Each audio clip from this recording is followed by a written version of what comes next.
So just the basic formulas. The integral of the dx is x plus c. Integral over x dx 1/2 x squared plus c. Integral over 1 over x dx is natural logarithm of x plus c. Integral of alpha x dx is 1 over alpha e to alpha x plus c. You know what c is, right? This is the integration constant. Good. Let's just start calculating work. So, generally work is the integral of force times the displacement calculated from L1 to calculated to L2. What does it mean? If you have your system starting at the point L1 and finishing at some other point L2, this system can travel a path. Now, at every moment of the path, there is some force. Force 1, force 2, force 3, and so on, force n. This force can be constant or this force can be changing. Anyway, force is a function. Force is a function of the distance. It means in every place of the traveling, the force can be different. So, if the force is the same, then it's a constant function. If the force is changing, then there will be some other force, some other way, functional form of this form. So, we have to calculate integral of this form. In our case, we just transform this integral a bit different way, because usually we are not calculating work on such complicated paths. Usually we have in thermodynamics the following process. We have a cylinder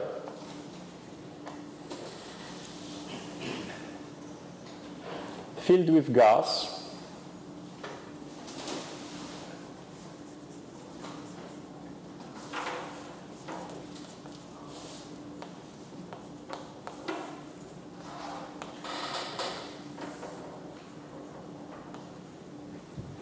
And now this gas is pushing this piston out or in.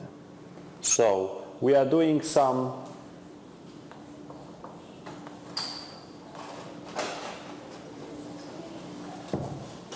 work by pushing this piston that direction or that direction, doesn't really matter.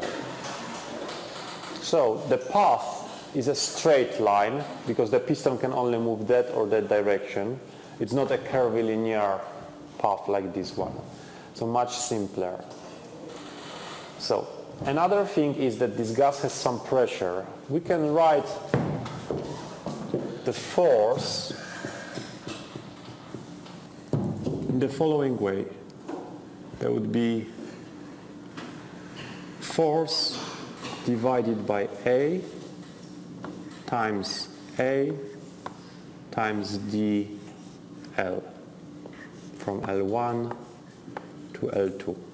I didn't really change anything. I just divided by n multiplied by A. Now, what is A? A is area of this.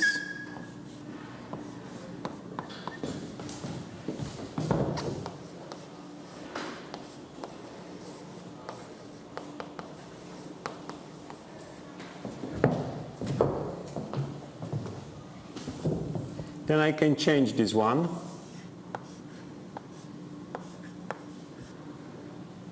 to the pressure, because that's a definition of the pressure, times A times dl.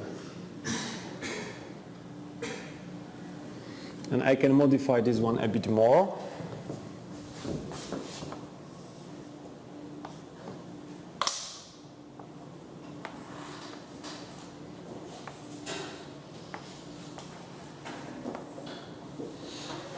Now, area times the length of the cylinder gives me the change of volume. What I mean?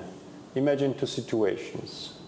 In the first situation, the piston is here. In the second situation, in the final state, the piston is here. So what happened? It just traveled from here to here. This is the delta L. But you can also consider that by traveling, it just produced an extra volume inside here. This is delta V. So I'm just changing this to delta V. So now, since I changed the integration variable, I also have to change the integration limits. There will be not L1, L2 anymore. L1 was here, L2 was here. Now I have volume 1 and volume 2. So integrating from volume 1 to volume 2 by the pressure.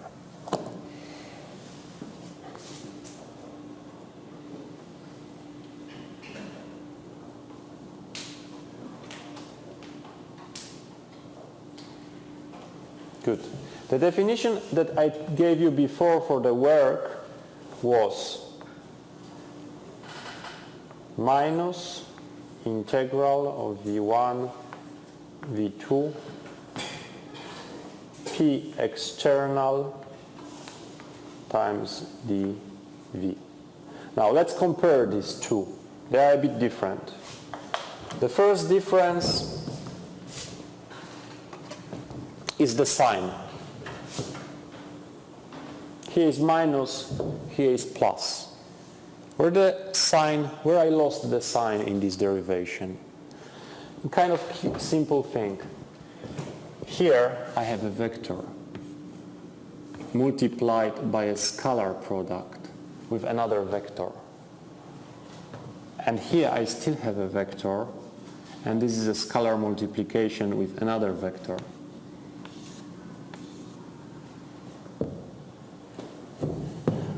But here, after introducing pressure, I don't have a vector anymore. It's a scalar. So in this step, I removed vectors. The problem is that the force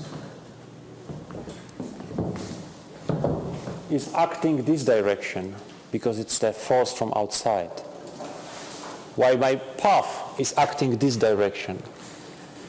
So I have a dot product of two vectors showing opposite direction. If they are showing the same direction, the dot product is plus. If I have opposite direction, I have the minus. You know that if I have vector A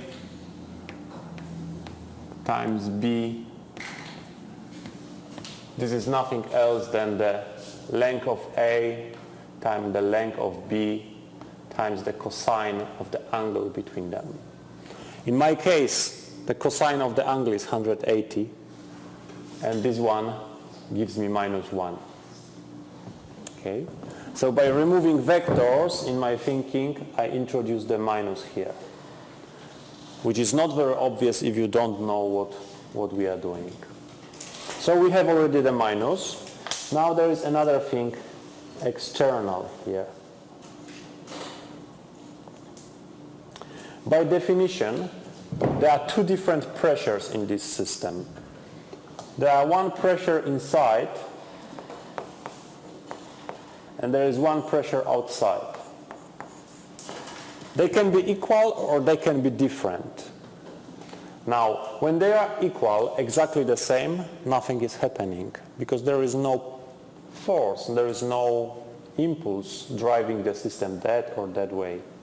If this one is larger, then the piston will go in. When this one is smaller, the piston will go out.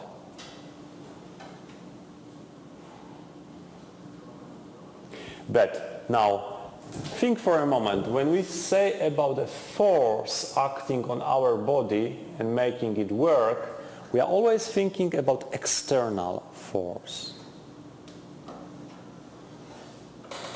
So, for example, when I want to change direction of this, I have to fight with the force from the floor that is stopping this one. So I'm fighting external force. Similar things happens here.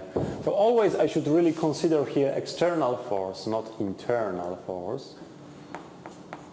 And also the pressure would be the external pressure. So finally I'm arriving at the same formula that I gave you before after some thinking. Okay, now let's use this formula to calculate something useful.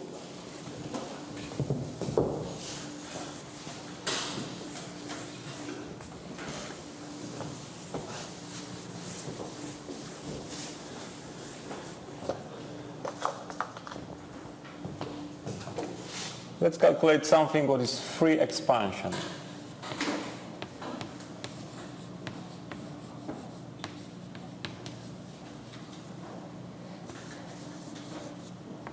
Again, we start from volume 1, we finish at volume 2, we have minus P external times dV. This is the first thing. Now, what is free expansion means? It means that you have your gas, or whatever you have, inside the box, closed by some piston.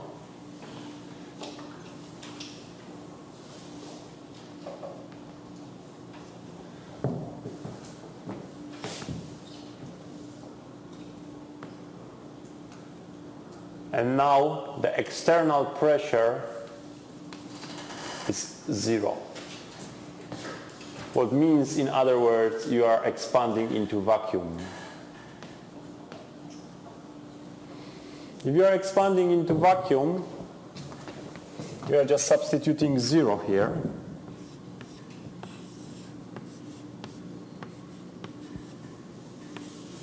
Times dV. And integral of a 0 is constant. Yeah. So what you get an undefined constant calculated between V1 and V2. Of course, the constant doesn't depend on V1 and V2, so you have C minus C, and finally you get 0. Yes.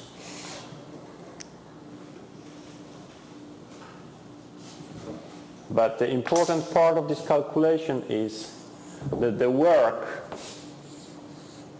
done when the system is expanding into vacuum is 0. There is no work done. Okay. Let's consider next process. Let's call it reversible process.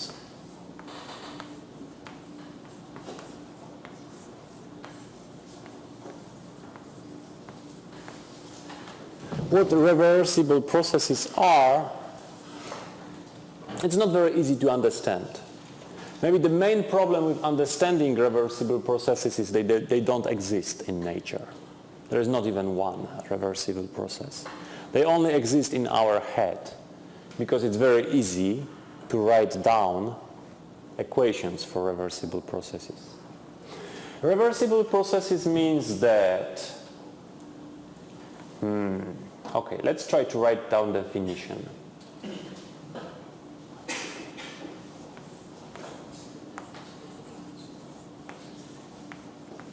Do you understand the reversible? How it would be in Chinese?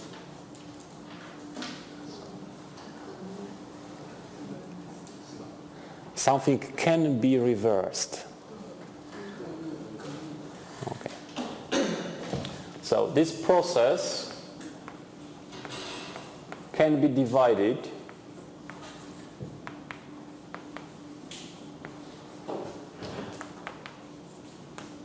into very many steps.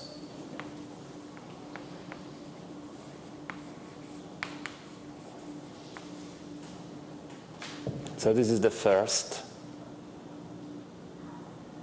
part. You can split this process into extremely small steps that together give you the full process.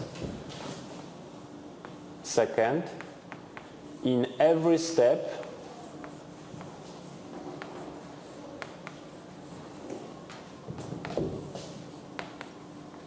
final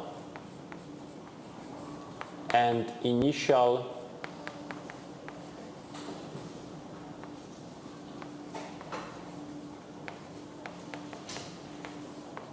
conditions are almost identical.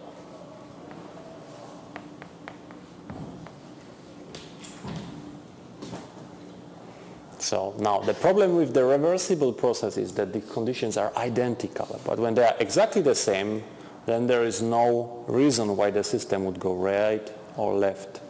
For example, when the pressure outside and the pressure inside is exactly the same, the system wouldn't change. But the reversible process assumes the pressure is exactly the same, and the system still follows that path. That's why I'm adding here a word almost, which means that there is a very tiny small difference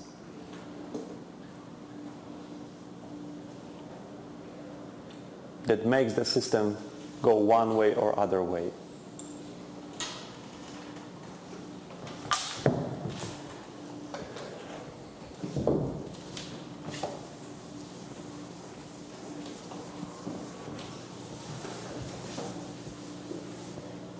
So let's consider a reversible process, which will be reversible expansion.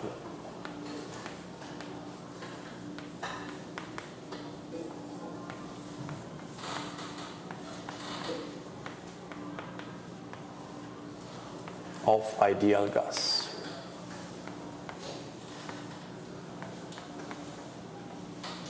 So we start again. We calculate work of this process. So it would be the minus integral from V1 to V2, P external times dV. Next part, we are using the fact that the process is reversible. It means the final and initial conditions are almost identical. And we say that the external pressure and the internal pressure are the same.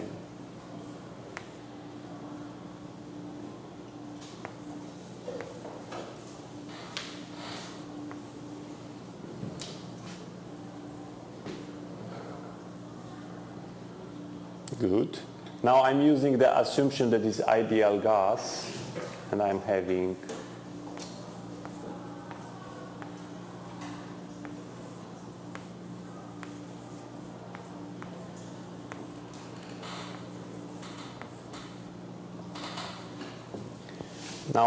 the fact that the number of moles and the gas constant are constants.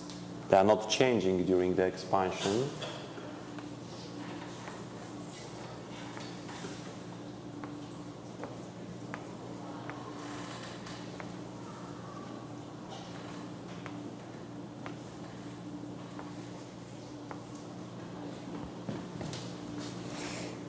And that's the end. The result is not very interesting, as you see. What does it mean?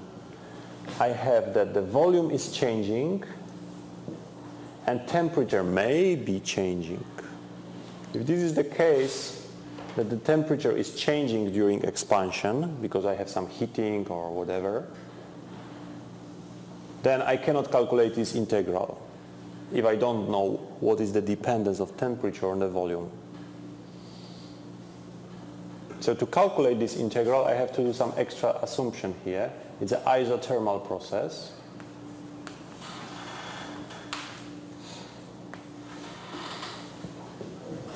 Isothermal means T is constant. The important moment, this is not necessary, it doesn't have to be so. This is one of possible ways. This is a simple way that I can calculate this integral. But if it's not so, I have to find what is the dependence of temperature on the volume. Similarly, like here, I found what is the dependence of pressure on volume. This is the dependence, right? So here I have to substitute temperature as a function of volume, and then I can integrate. But now I have T is constant, and if T is constant, I can take it in front. So I have minus nRT integral from V1, V2, dV over V. And you know from your integration classes that this is nothing else than nRT times logarithm of V calculated in the V1, V2. That you can calculate very easily as minus nRT V2 minus nRT V1, or in the final form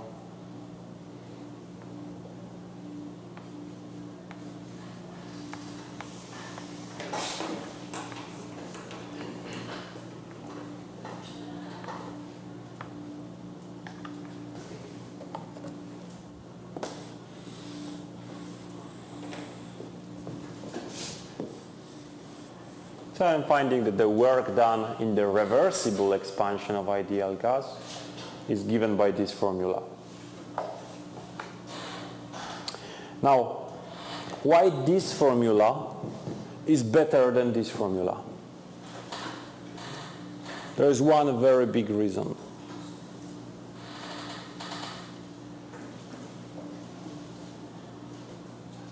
The reason is that the volume has a unit. Liters or cubic centimeters or whatever. And when we are taking the natural logarithm, we are also taking the natural logarithm of volume of the unit, which is not well defined. In mathematics doesn't know what does it mean, take a natural logarithm of 1 centimeter.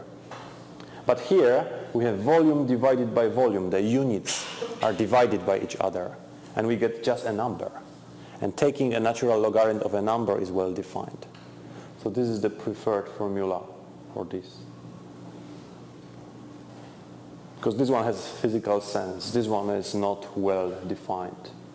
As far as you don't include units here, it's okay. But after including units, you have a philosophical problem what it really means. Good. So we have a reversible expansion. Let's write a picture for this reversible expansion.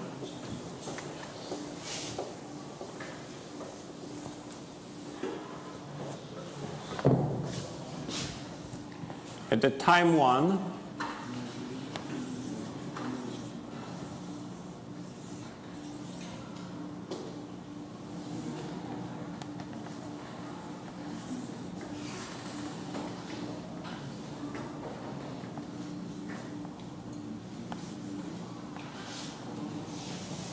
some questions you can ask.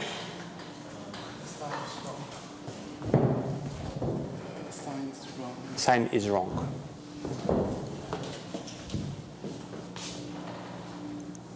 Thank you.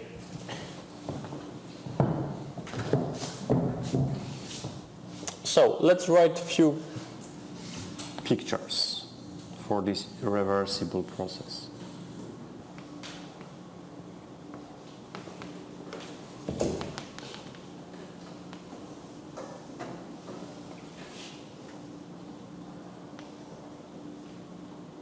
Okay, let's put this one somewhere here. The end. Pn.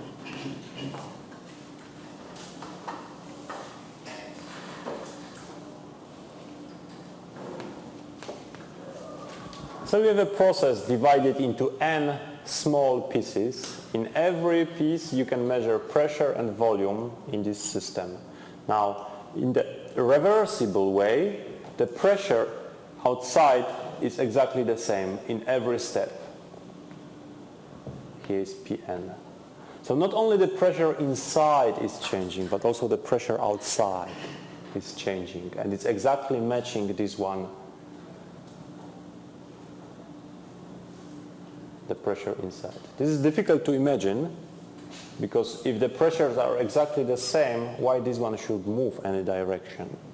In fact, people always say that this is some small, well, in fact that would be minus some small delta.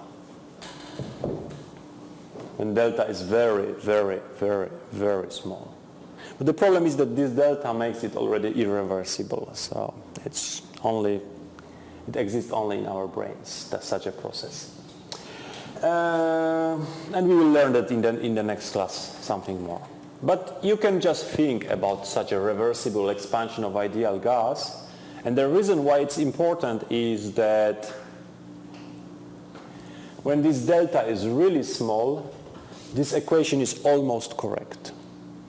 And you cannot calculate work in many situations because of the integral. So we are thinking about some limit cases where we can calculate the work, like here. Okay, let's continue.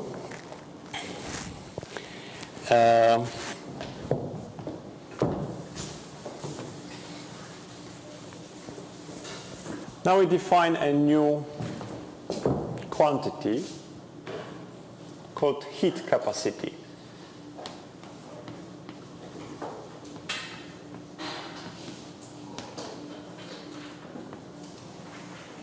What is heat capacity?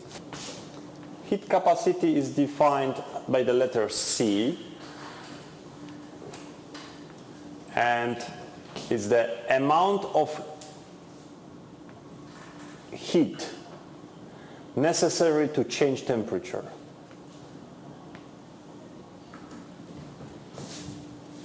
So what does it mean? What is the heat capacity of water? Heat capacity of 1 gram of water.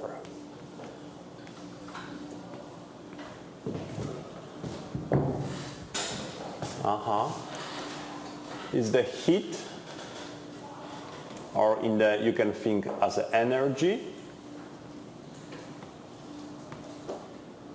needed to warm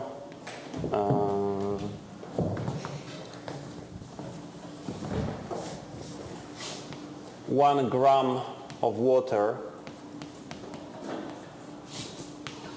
by 1 degree of Celsius.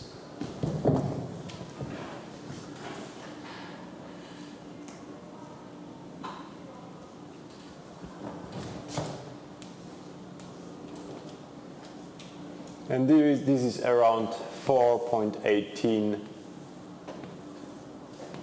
joule over the degree times gram.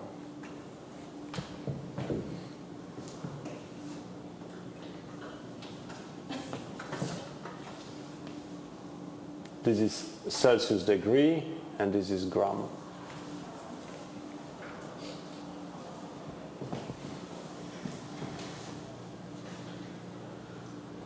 Well, so writing Celsius degree is not so beautiful, so people usually are putting in this place just Kelvin. Because 1 degree of Kelvin and 1 degree of Celsius is the same. Good.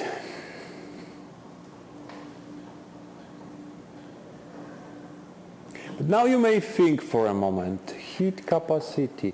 If I heat water from 20 degrees to 21,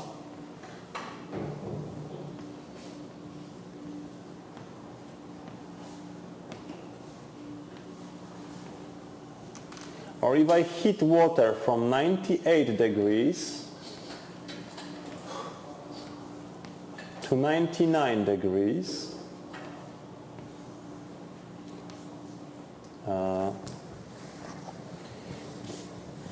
is the heat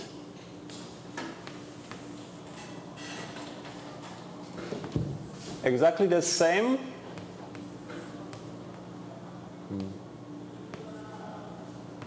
Or not?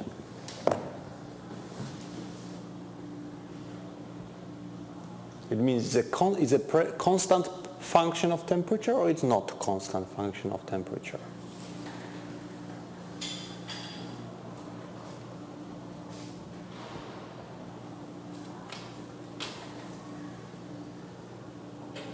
You see that this is a strange question, especially when I go a bit farther, when I consider heating water from 99 degrees to 100 degrees and consider Q3. I probably have a reason to think that these two wouldn't be equal because water is evaporating at 100 degrees. It turns out that's true, that this heat capacity slightly depends on temperature. Not very much, as we will see in a moment, but there are situations when it depends on the temperature. And in this situation, when the water will be evaporating in this area, yes. You may say that this heat would be exactly the same or almost exactly the same like this heat. Because in this region, nothing is happening to the water. But around the evaporation point, something may be happening there. And then the heat capacity may depend strongly on temperature. But usually it's not a strong dependence, so you can consider this as a constant. Okay, let's go further.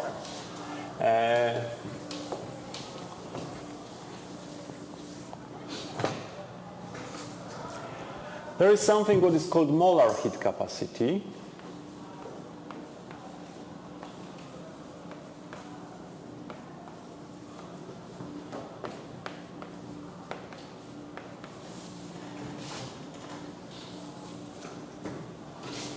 And molar heat capacity is nothing else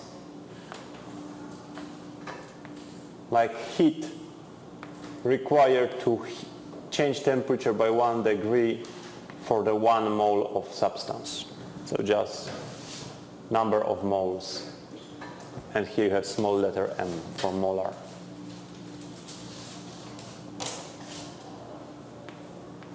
So in other words, it would be energy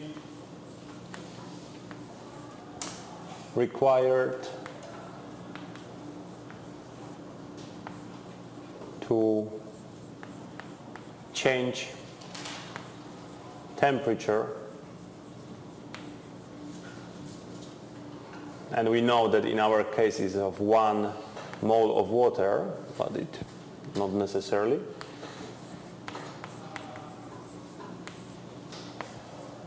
by 1 degree. And for water it is very easy.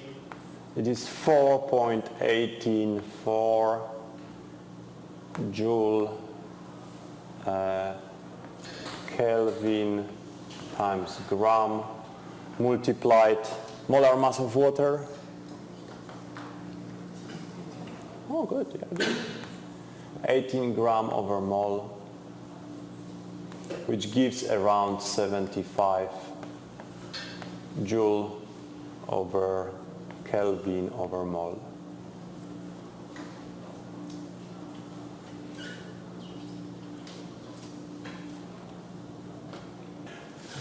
Good.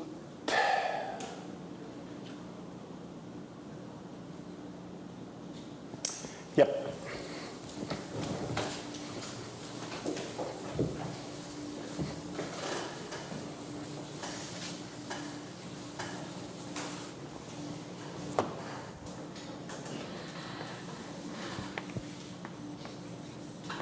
What is heat at constant volume.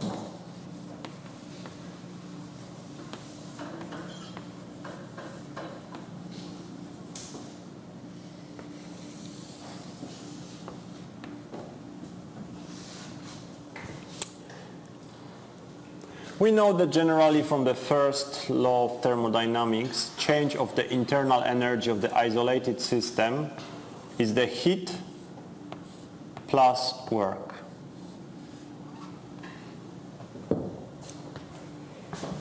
Now we said that we are not going to consider other types of work than the expansion work.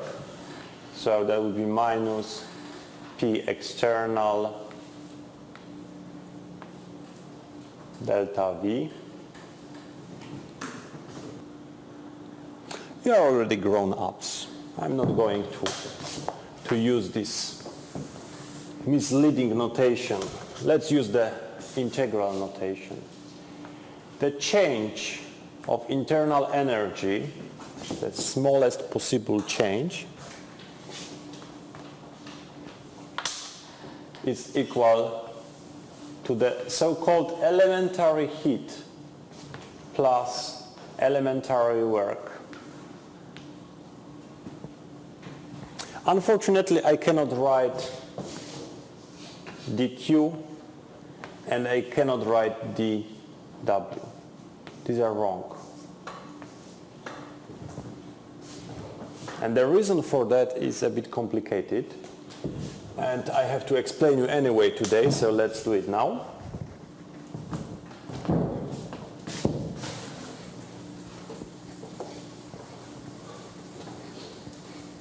Thermodynamic functions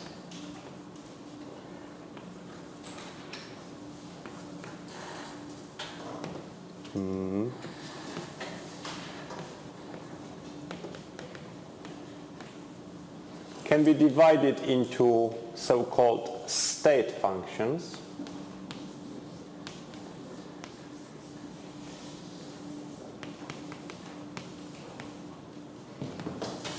And I call it for myself, there is no such name in books, path functions.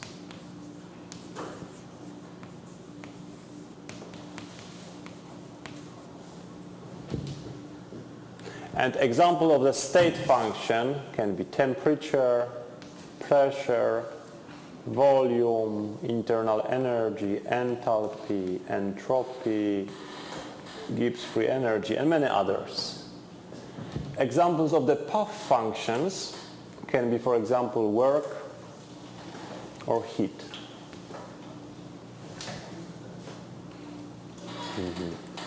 To understand the difference between these two is when you have system at the time 1 and your system at time 2, these two systems have a set of parameters, T1, P1, V1, U1, H1, and so on. Similarly here, T2, V2, P2, U2, and so on. Now, you know that there is a path connecting these systems. Let's call it path 1.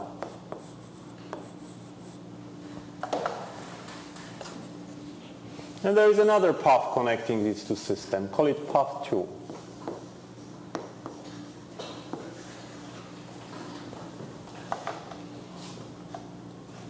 Now, you want to calculate the difference. What does it mean path 1 and path 2? It means that the system will be traveling, doing a process, changing temperature, then changing pressure, changing volume from T1 to T2. Well, there are many different ways of changing this. For example, first, it can go to temperature 1 plus 100 and then slowly drop down to T2. Or it can be very slowly changing between T1 and T2. There are many different paths. You can heat it, cool it down. Everything you know at the beginning was this, at the end is this.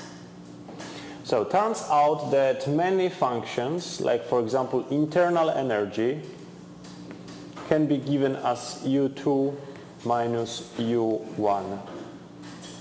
It means internal energy depends only at the end and only on the beginning.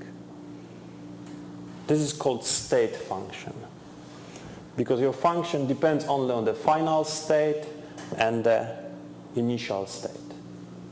Turns out it's not true for the work and for the heat. Give you examples.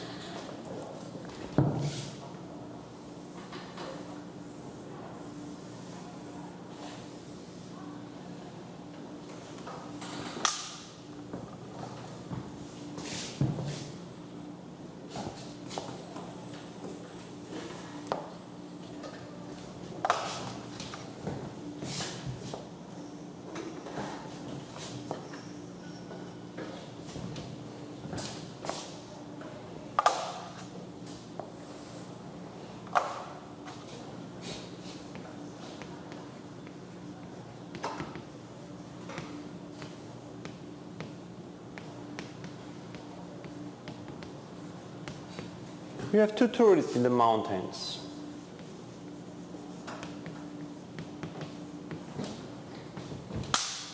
Tourist number one went on the trip and at the end of the day finished here. Tourist number one, went for the trip, and while he was here, he remembered that he forgot his sleeping bag. So he came back. He took his sleeping bag and he went back.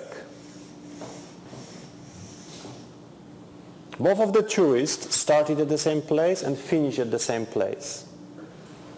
But one of them did much more work, climbing again. Okay, so it's showing clearly that the work, well, and also the heat he got out of his body depends not only where he finished and where he started, but what he was doing on the way.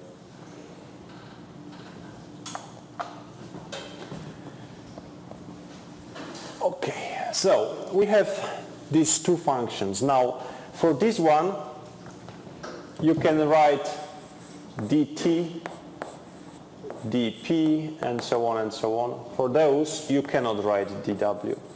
There is no such things. You cannot integrate these things really well. Good. Let's continue. So you have elementary work and elementary heat. Turns out that in these cases you can write it as a Q elementary plus, in this case would be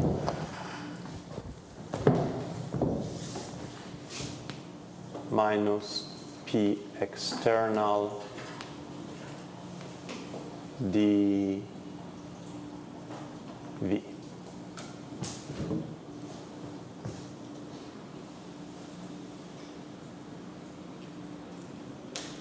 Good, good. But now the volume is constant. If the volume is constant, this one is 0. And we just find that the elementary energy is just the change of the total energy.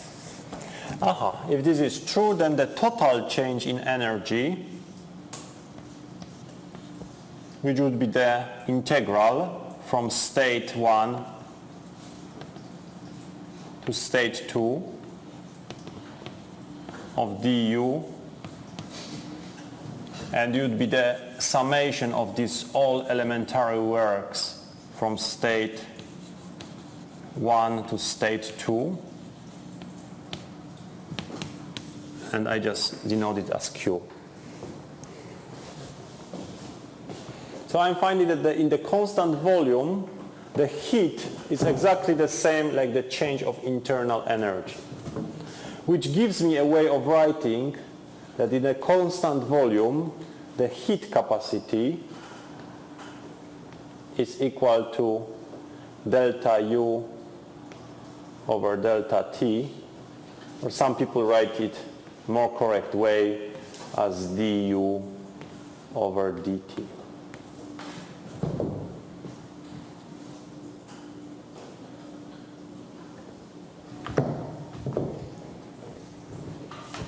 Let's do the same for the constant pressure.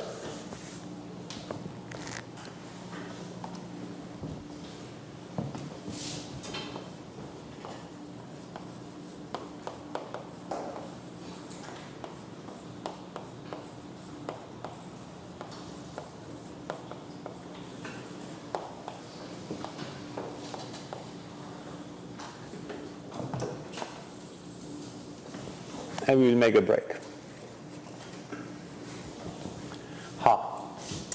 At constant pressure, it's kind of interesting. Yeah.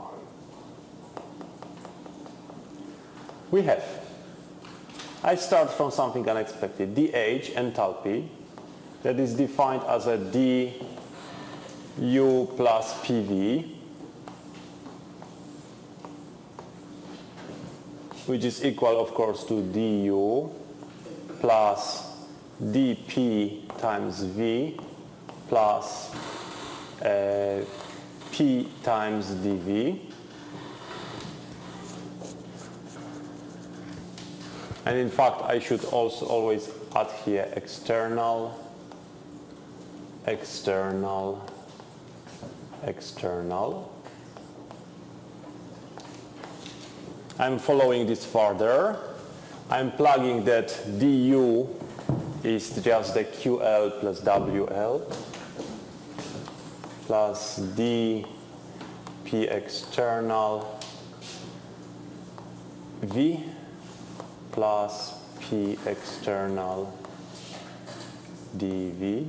Now, if not everybody knows what happened here, think that this is like derivation. Imagine the following, dH over some variable y, whatever the y is. That would be the same like doing the derivation on the dy on the u plus p v, which would be exactly the same like doing du dy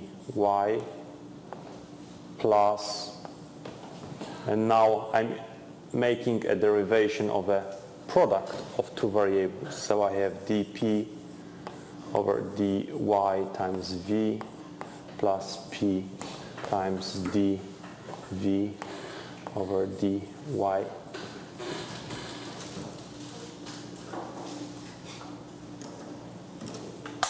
And this equation is kind of taking the upper part of this one, saying dH is equal du plus dP times V plus P times dV. I'm just ignoring dy everywhere.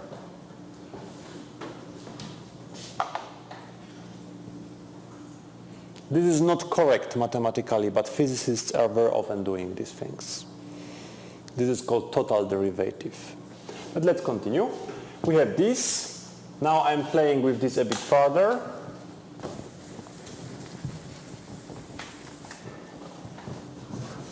And if you play with this a bit further, you just substitute for the work that we substituted, that is minus P external dV plus dP external V plus P external dV. Now you see that this term and this term is exactly the same, but different sign. Then you are finding that this is the Q elementary plus dP external times V. So the smallest possible change in enthalpy is the smallest possible change in heat plus the smallest possible change in pressure multiplied by volume.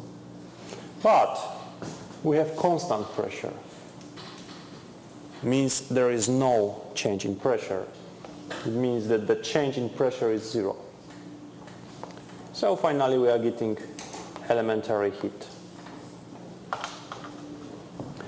What we are finding that at constant pressure the heat is equal to the change in enthalpy.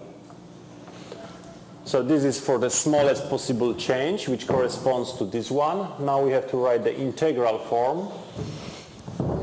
And in the integral form we are writing that the change of enthalpy would be just equal to the heat.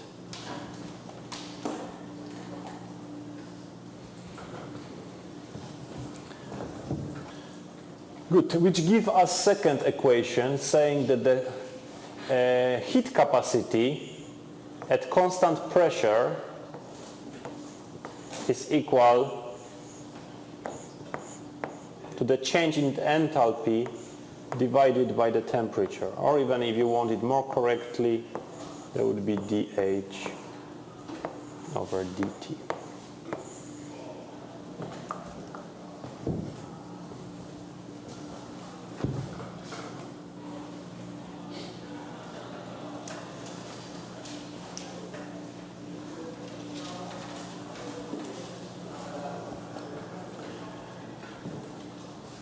Now, there is one big thing, constant pressure and constant volume. In constant volume, we are using internal energy to measure the heat.